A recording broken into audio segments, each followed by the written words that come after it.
Welcome to Wake, a cold reading of James Joyce's Finnegans Wake, just to hear it out loud. Join Toby Malone and TJ Young, along with some special friends, as we puzzle our way through what we once thought was an unreadable book to produce a surprisingly listenable podcast. Welcome to a bonus episode of Wake, the podcast that knows what's good for you, lets a pint of your Arthur's settle, and my goodness, does it go towards fulfilling a long-held bucket list item, reading James Joyce's Finnegans Wake out loud just once. I'm your host, Toby Malone, here for another special holiday episode with my partner in crime, TJ Young, to celebrate the new year. Hi, TJ. Well, hello, Toby. How are you? I'm great. It's so good to see you. Good to see you, too. Hopefully the holiday has been treating you well. It has been delightful. Very restful, very relaxing. How about yourself? It's been pretty good. The snow melted the day before Christmas, and it hasn't come back yet. So I'm sad. Oh, that's sad. It's just, when it's just cold for no reason, and that's what it is. Where's right my now. payoff? Exactly. But other than that, it's been great. I got books for Christmas. I've been actually looking at them and reading them, which Finnegans Wake has been the only book I've looked at the entire semester. So being able to take in other forms of literature is very nice. Excellent. And what about New Year? Is New Year any plans this year?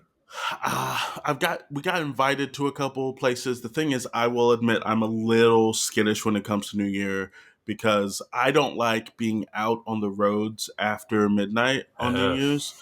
I don't trust people and their alcohol consumption.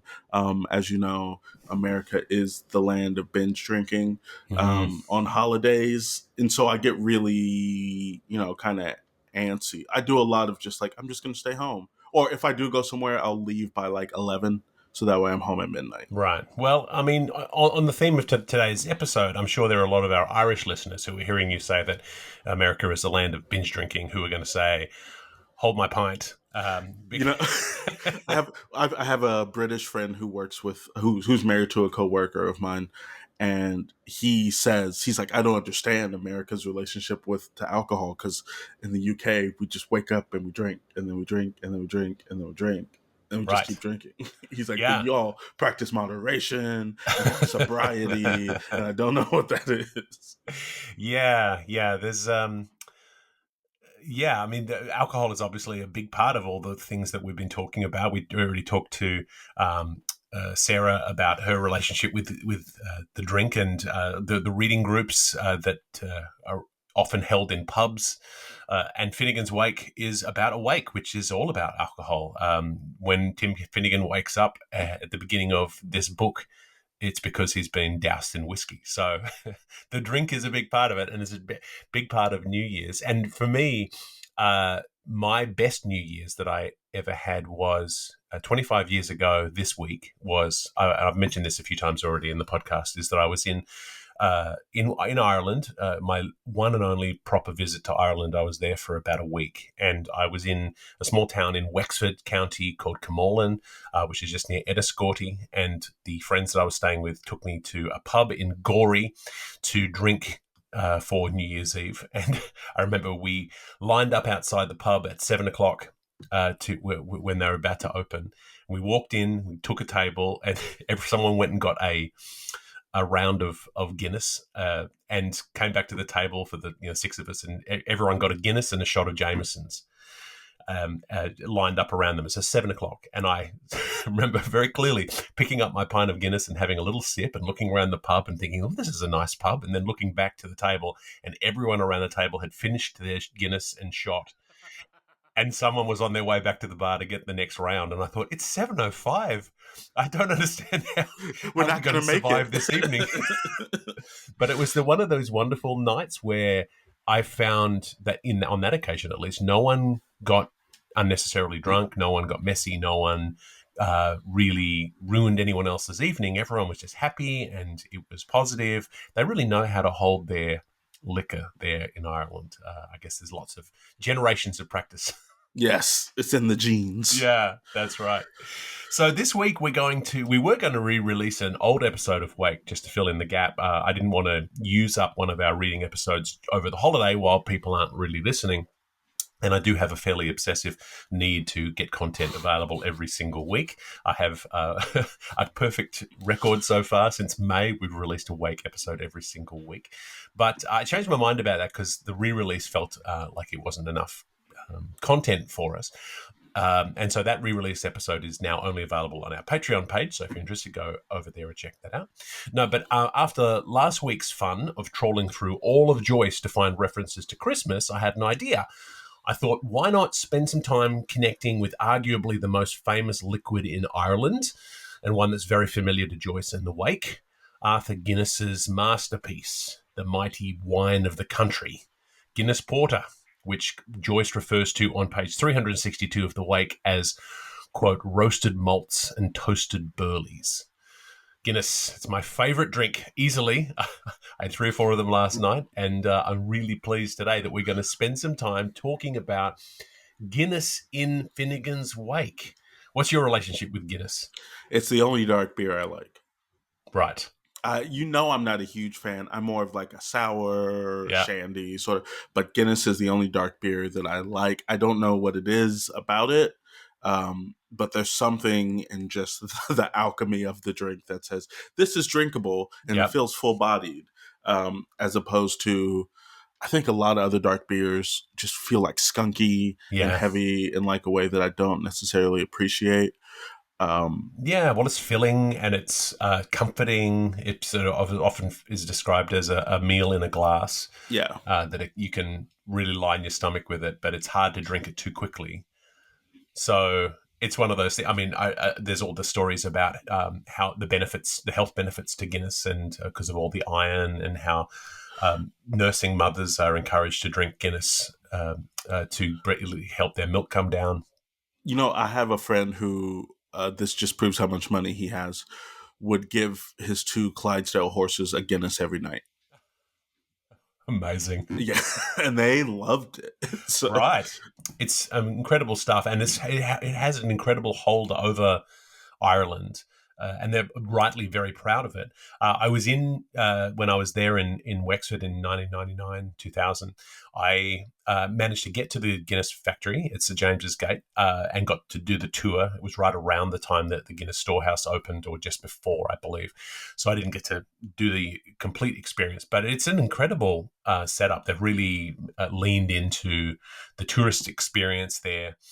It was interesting for me because growing up in Australia, whenever you'd have a Guinness, there'd always be an apology from whoever was giving you Guinness, because the Guinness in Australia was always said to be not quite as good, and it was because it was seen as a beer that didn't travel as well. And because it had come a long way, all the Guinness is brewed in Dublin and then shipped. So if it's come all the way around the world, it was seen to be maybe not as good because it.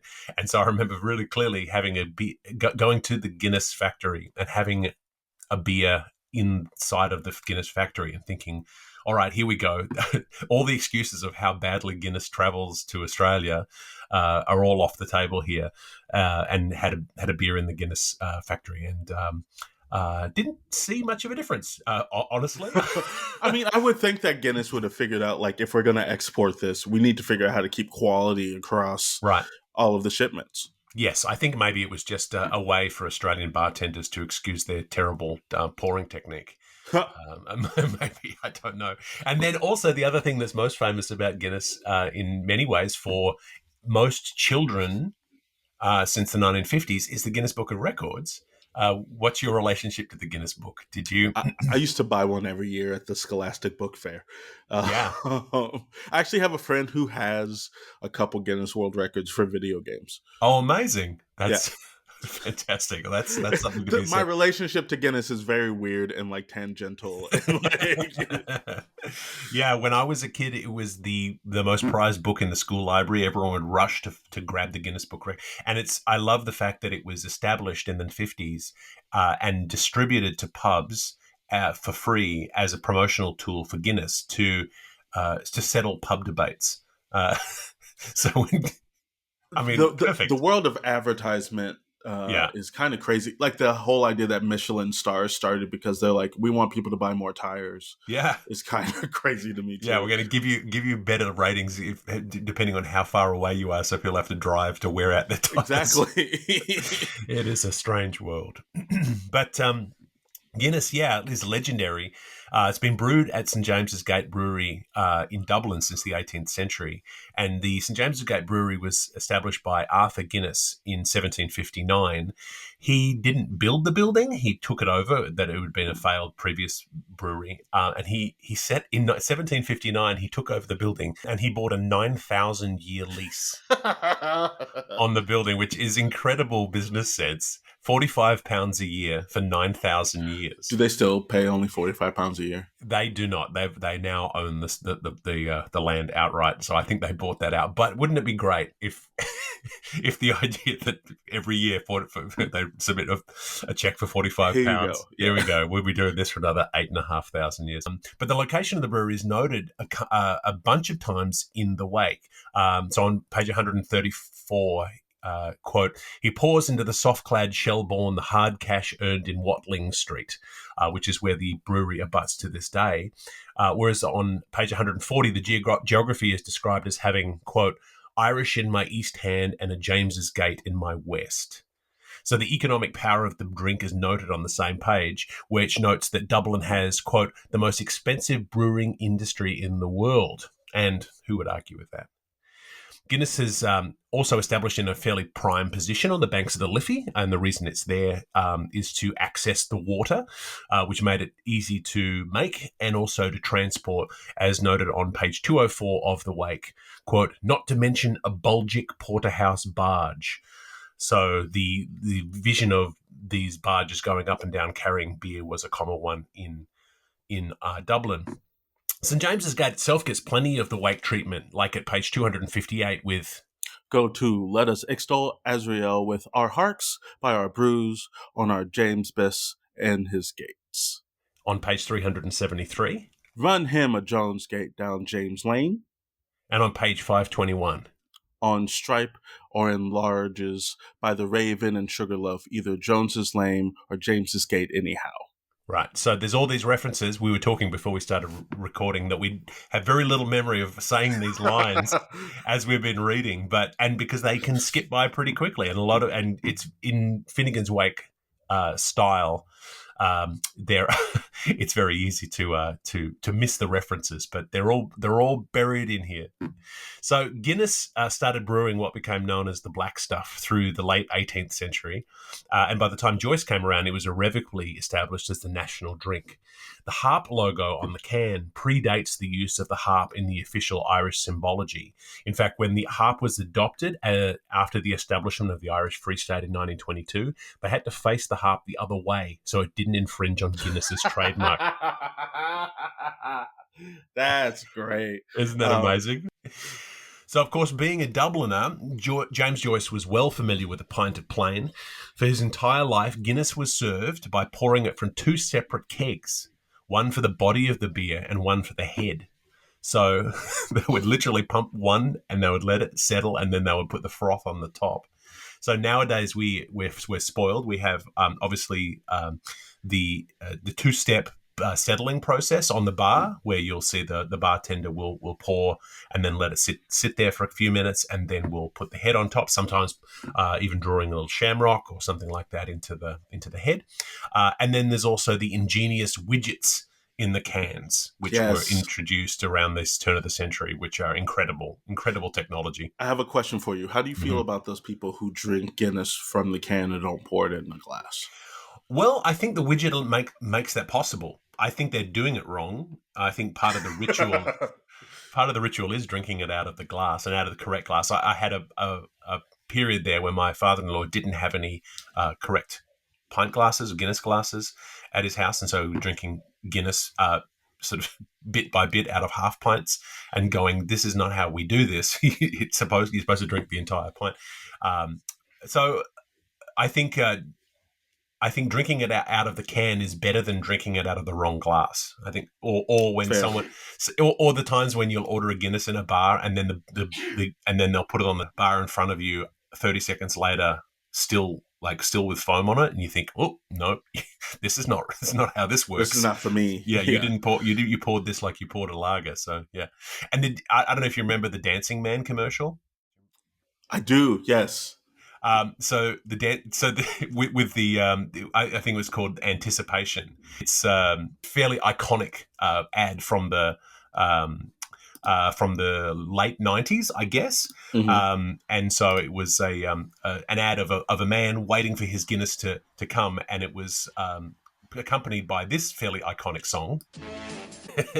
So there's a song called Guaglione by Perez Prado, which is a song from the 50s. And so the bartender pours the pint, and then the man stands and waits for his pint to be ready. And as he does, he dances. He dances around the pint, and then finally the bartender takes it away, tops it off, and then the man gets a drink. And I actually had in the 90s, I had it as a screensaver on my computer of the man dancing around. But it was one of those screensavers that took so long to load and to unload. So when you moved your mouse, it took 5 minutes for it to because all the graphics card couldn't handle it. But Well, I love the fact that they had advertisement to be like, "This is how you do it."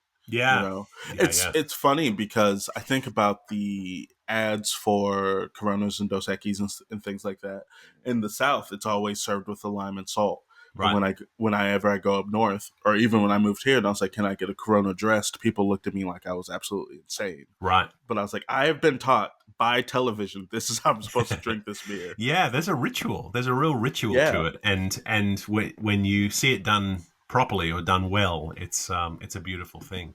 So for today, I thought it'd be fun to point out a few of the references to that sweet black nectar throughout Finnegans Wake, which Joyce describes on page 186 as, quote, such porter black lowness.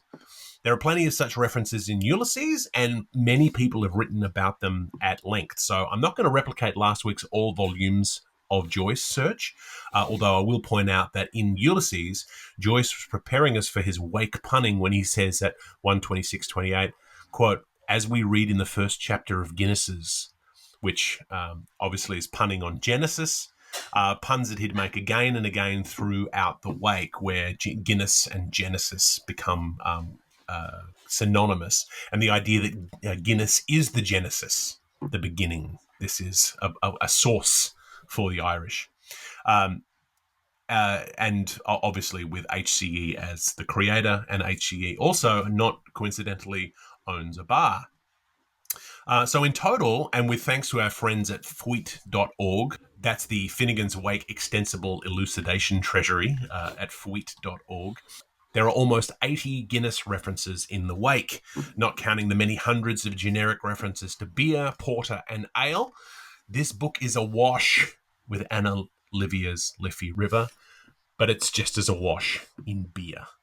So, does this track for you after we've spent so much time on the wake? The Yes. There's beer is so everywhere. central to this. Everywhere. I mean, the number of times that we're like, I think these people are drunk Yeah, is apparent in our retelling of what we think happened.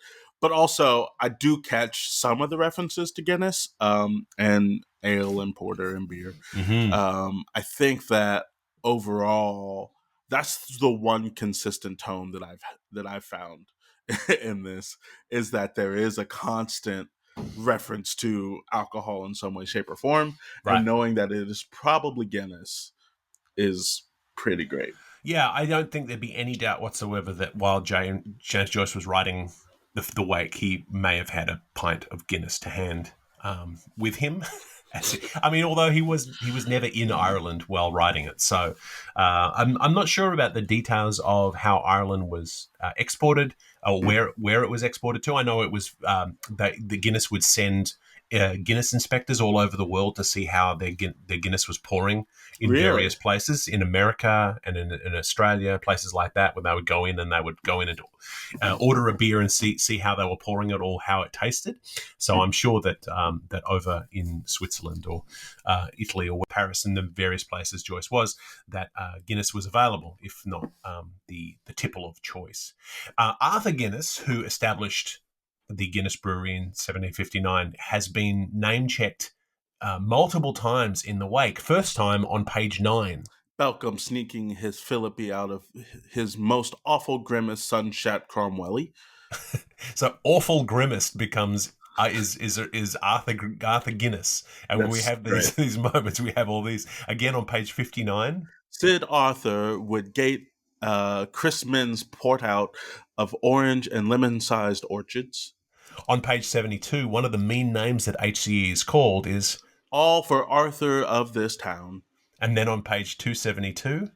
Starlin and Sir Arthur Guinness, Farmers Homely Brew, Bebattled by Bottle, Gagari de Gagari. So living in an Ireland bebattled by bottle, that famous homely brew had a strong grip on Joyce. On page 285, it's part of the Night Lessons marginalia. Arthur Ging's Hussies and Evergueen's Men. He's referred to by his occupation on page 316. Airs at you, Bruin Baron, with a whistle for me tanks. He's cunningly hidden on page 325. Art thou Ganius since competent? Art thou gainus? Again, you could almost miss it if you weren't looking carefully. And then he shows up again on the list of letter recipients. So that letter that bounced all over the place on page 420, Arthur Guinness Well, gets involved. well, Sir Arthur. And he also appears on page 621. Sin Arctur Goddess. So Arthur Guinness is fairly synonymous, obviously, with the beer. And when we hear Arthur Guinness, even though he did a lot of other things, he was a great philanthropist and a builder, and a lot of buildings around Dublin have statues of the Guinness people in front of them over the various generations. What do you hope your name becomes synonymous with, do you think, when you're gone? Ooh, when I'm gone, existential. This on this New Year's Eve. That's it. Realistically, just kindness. I just want people to be like, I just want to be as kind as TJ. That's all I want. That's all I want. I think you're on your way. I don't know if I know anyone who has a bad word to say about you. You're modeling kindness. Well, you know me more than anyone that if I don't like you, I make it very apparent that I don't like you. Those people probably have a bad word to say about me, but that's fine. Well, yeah, but then yeah. No, I think that's a nice thing to feel as though being I feel as though I would like to be remembered as a good father. I think that's for me. I mean, although I'm not sure that I'm expecting to become synonymous with fatherhood. I think that's a step too far. But yeah, I think within our own little gravities, our own little orbits, we can expect that we can do good things. And make a difference. Well, for what it's worth, I hold you in high regard as a father. I think that I always see, I'm like, Toby's his best when he's being a father, and it's great. Yeah, well, thank you. I appreciate that. Yes, it's my favorite thing, and it's slowly or quickly running out since these kids are growing up awfully quickly. So. There's adults in your house. Exactly. Yeah. So one resource that I want to point everyone to and also offer my great thanks to is Peter Crisp's excellent From Swerve of Shore to Bend of Bay, which is a website that I've name-checked before a couple times now in both the Christmas episode and also the Anna Livia episode. And so this is a really outstanding blog site where Peter does yeoman's work compiling references, where he's written and a fascinating account of Joyce and Guinness. And there isn't a lot of Finnegans Wake on there, which is partly why this episode exists, but enough. But also I just want to direct you over there because there's a lot of really interesting stuff. I owe this blog a real debt of gratitude for several major points I'll bring up here, and I will link to that in the show notes. So Finnegans Wake is in many ways awash with liquor, which brings it into line with the other three major works and the era in which it was written. We've already talked about HCE's Bar, Festy King, all the misbehaviour of Sean and Shem, so it shouldn't be a surprise that it shows up in the form of Guinness as often as it does. Of course, the first reference comes as we attend Tim Finnegans' wake, where his brawling buddies anoint his head with the water of life, or whiskey, and bring him back to life. On page 4... One yeasty day he sternly struck his TT in a tub, for washed the future of his fates, but ere he swiftly stuck it out again, by the might of Moses, the very water was evaporated, and all the Guinnesses had met their exodus, so that ought to show you what a Pentcombe Jenny chap he was. A couple of pages later, on page 6. And a barrow load of Guinness whore his head, T the total of the fluid hang the twaddle of the fuddle. Oh. So, as Tim Finnegan is laid out to rest, a barrel of Guinness is laid at his head, so just to give a sense of its priority. So, in both cases, much like what we saw in Ulysses, Joyce puns Guinness with Genesis to infer the life-giving nature of the drink and the foundational status of the stuff in Dublin life. So much so that he equates it with his quality, referring to Sean on page 471 as, quote, the expert stout fellow that you are. There are plenty of other references to other beers that tried to compete with Guinness, including on page 7, where we hear about A glass of Danu Dunell's famous old Dublin ale. this refers to Daniel O'Connell's O'Connell Ale, which didn't quite make the grade. Guinness was the king. On page 9, Drink a sip, drunk sup, for he's a sooner by a Guinness than he'd stale store stout. or it's better to spend money on Guinness than it is to steal the generic stuff. I very much agree. One thing that Peter Crisp's article does so beautifully is to refer to the Guinness slogans that have been so successful over the years, including Guinness is good for you, or lovely day for a Guinness, or my goodness, my Guinness.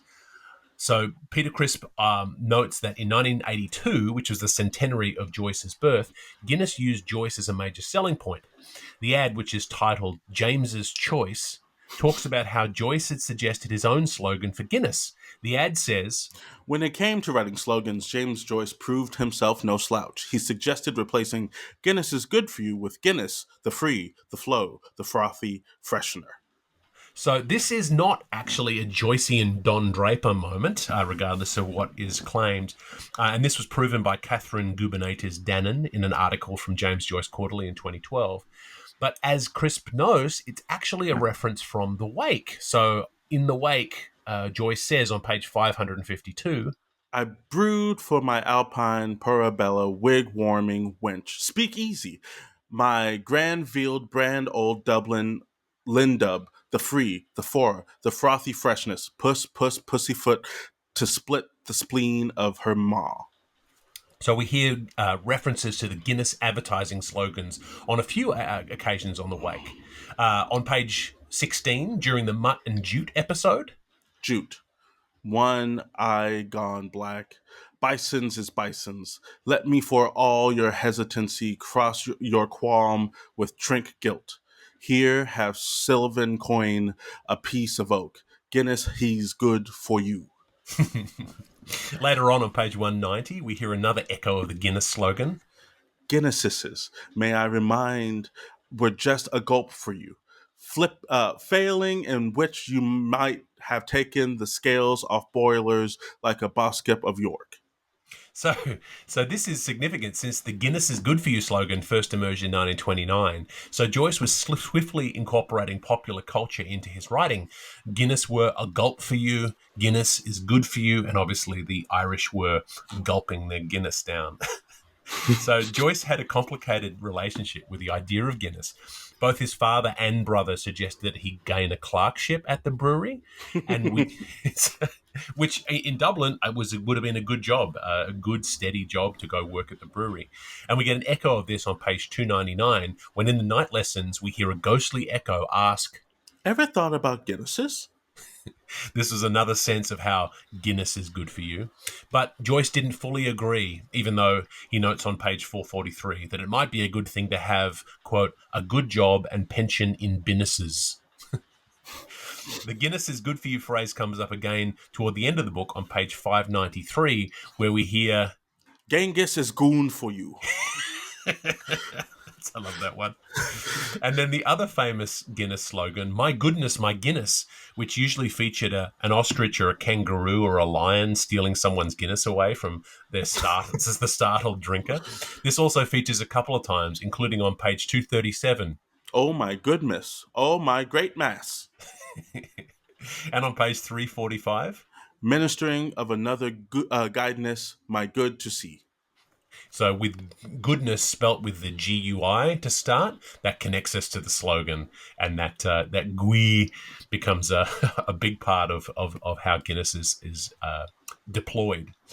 The Guinness advertising campaigns coincided with the 1982 centenary, and they also included an exhibition at the St. James's Gate Brewery entitled "A Look at Mr. Joyce's Wine of the Country," which comes from a line in Ulysses where Guinness is given that superlative.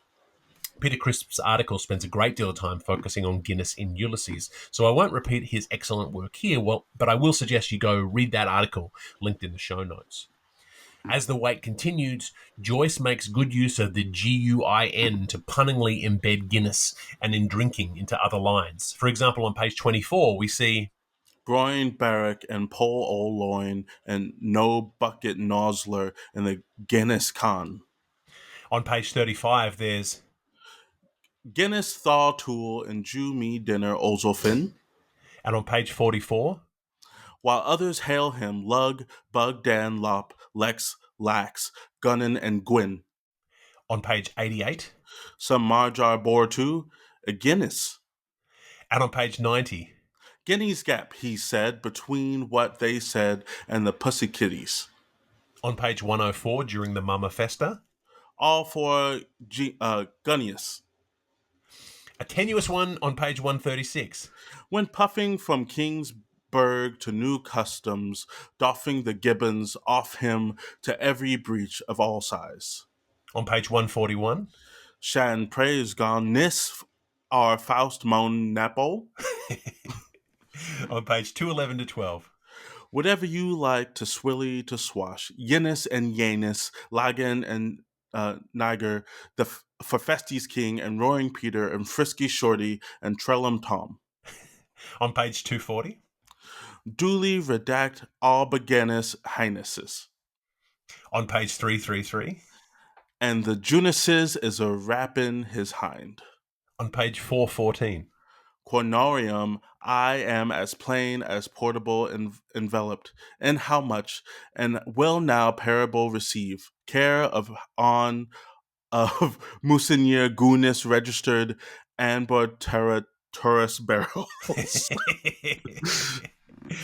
on page 482, of his post horn in the high streets that was shooting a Gwynny Gagag pull a pinter that found the dogum number one.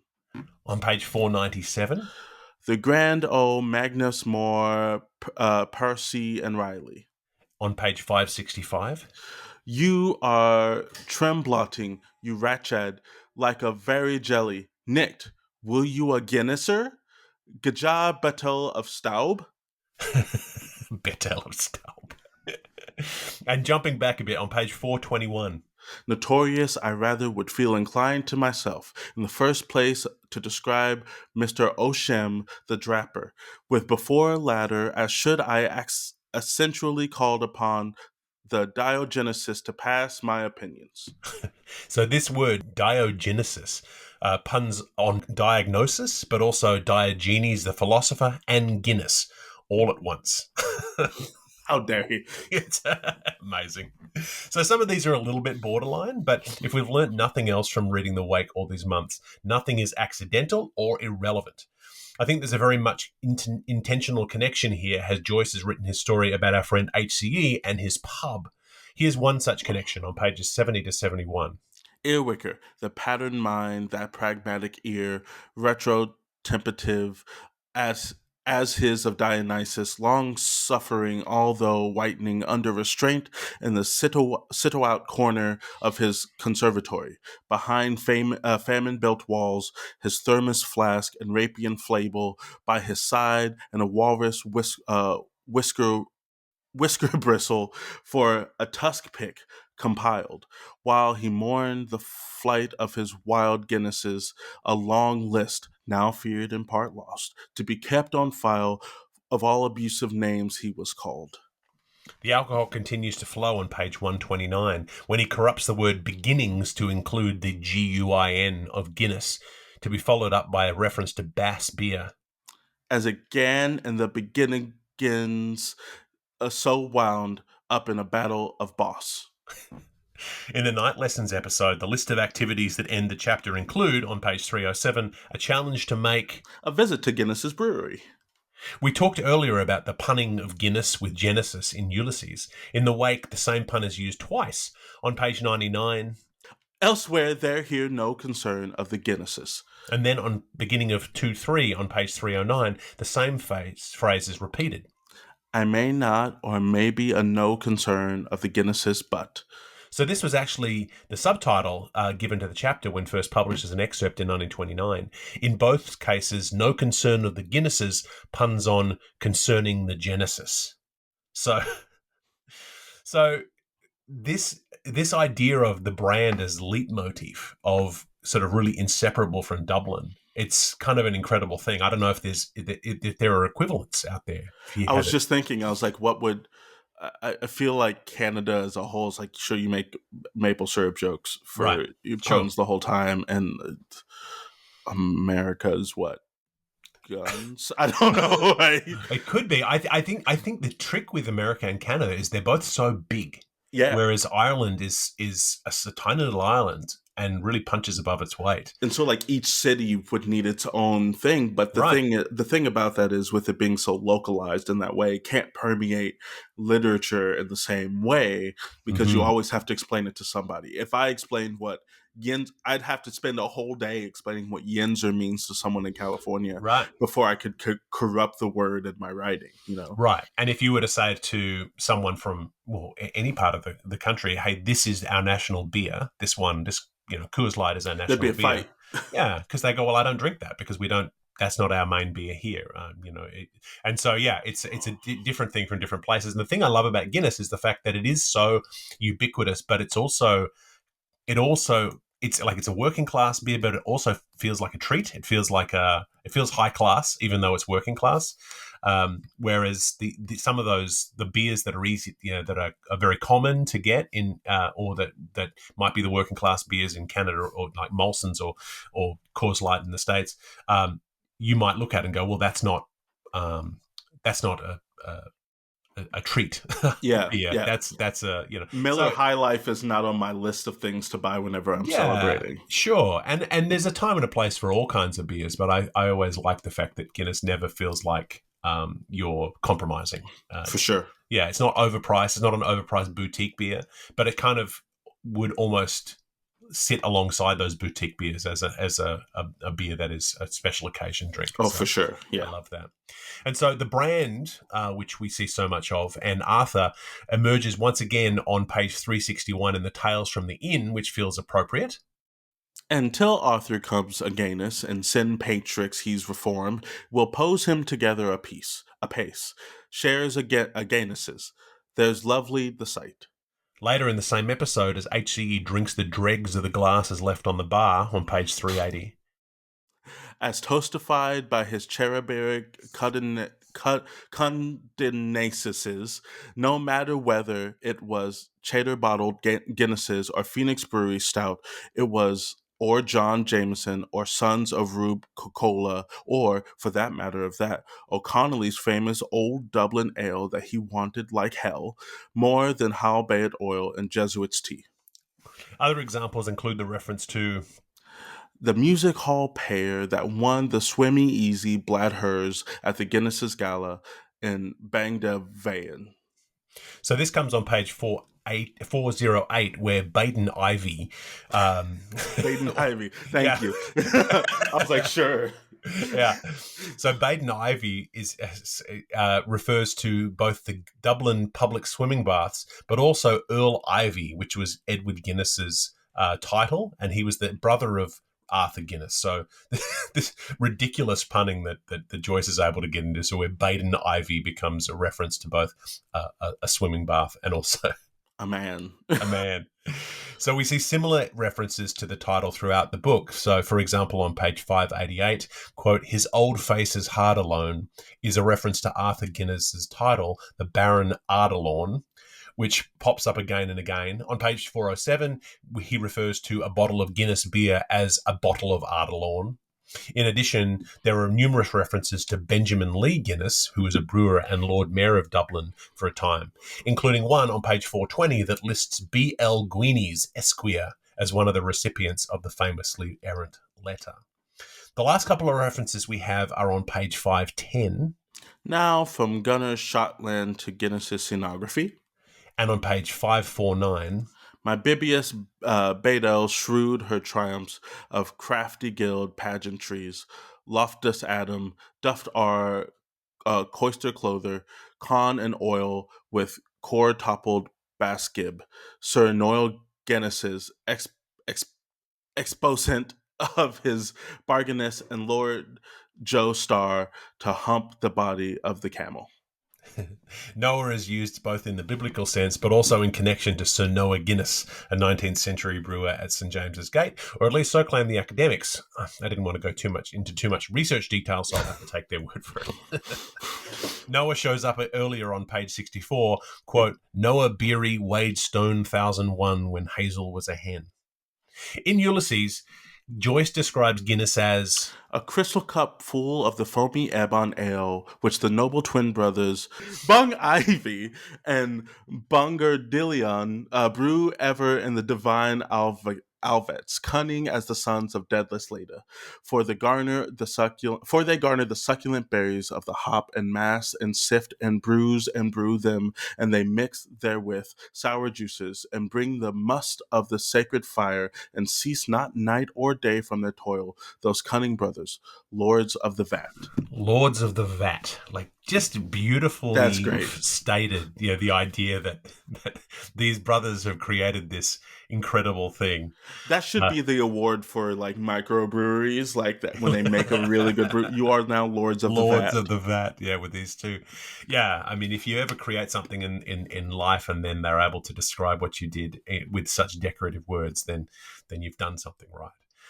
So, of course, in the wake, we get references to New Year's Eve and what drinking too much of that crystal cup of the foamy ebon ale can bring up. Hogmanay de Yugget, Hogmanay de Yug Melly Gut, and Hogmanay de Yes Smelly Spatty Gut. So the smelly, spattery gut is definitely a byproduct of too much Guinness, but it's totally worth it. So Guinness is all over Finnegans Wake. Like I said, there have been articles written and blog posts all out there all about Guinness and Joyce and all about Guinness and Ulysses, but the Wake has its own fair share. And so we thought that to celebrate New Year's Eve, pointing these out with as little analysis as is usual from Wake, we like to point stuff out and we say, look at it go by. But that's fine. That's what you're here for. So we want to really wish you a happy new year. This has been really great to get together with TJ right here in the holidays season. So thanks for being here, TJ. It's been, of course, it's been so much fun to be able to go through these references and to get to consider my favorite drink. As you can see here, my morning coffee cup is a Guinness coffee cup, which yes. I bought in Ireland last time I was there. It's something that's been central. So I always associate it with New Year's Eve. So you know what? I will buy a Guinness just for us to share digitally. We'll take photos of ourselves. Yes. Drinking the Guinness. And I did think briefly about whether or not it was a good day to bust out the Guinness during the recording, but it is quite early. 10:53 in the morning. So yeah. Remember what I said about our relationship to alcohol as opposed to those in the UK. That's right. So we will hold off, but we're drinking a Guinness in spirit. Yes, my heart is full. The glass is too. Exactly. So that is all the time we have this week for Wake. Join us next week as we get back into the reading and a brand new year. We wish you many frosty pints of creamy Guinness and fully welcome our friends at St. James's Gate in case they want to sponsor this episode. Just reach out. You know where to find us. We will gladly take. We will take it. You don't even have to give us any money. Just an endorsement, just like a repost. Stick us on your story. A gift certificate wouldn't be bad either. Absolutely. Yeah, we're very happy to do all the work. I've been Toby Malone, and I give my huge thanks to TJ Young joining me in this new year. It's great to see you. Great to see you too. I'll see you next week, lovers of the black stuff. This has been Wake, a cold reading of James Joyce's Finnegans Wake, just to hear it out loud. If you've made it this far, thank you for your dedication. Join us next week for another segment of Finnegans Wake and a chat about what we've found. Wake is a Moon Street Media podcast, engineered by TJ Young and Toby Malone. Our theme song is The Ballad of Perso Riley, arranged and performed by Meg Logue after James Joyce. Wake is recorded in Canada, where Finnegans Wake is in the public domain. For community and bonus content, join us at our free Patreon at patreon.com/wakepod. If you have questions about Finnegans Wake, don't ask us. We're just as confused as you are. See you next week.